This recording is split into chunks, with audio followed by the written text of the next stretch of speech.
თუმცა ლიგა საქართველოს D7-დან გამოსვლას და ევროკავშირში ინტეგრაციის პროცესების დაჩქარებას ითხოვს.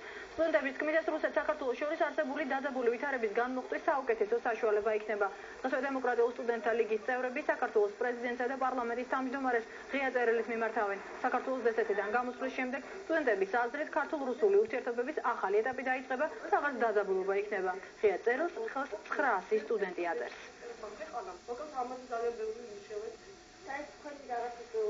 D7-დან გამოსვლის შემთხვევაში ჩვენ ვფიქრობთ, რომ ევროკავშირის წევრი ქვეყნები, იგივე დასავლეთ საქართველოს აღიარებულ ნებას უფრო სერიოზულად შეხედავენ.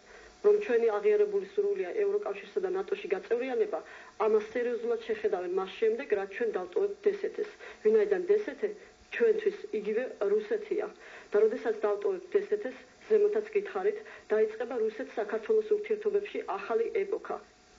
გიორგობისა და ვარდების რევოლუციის მორიგი იუბილეისთვის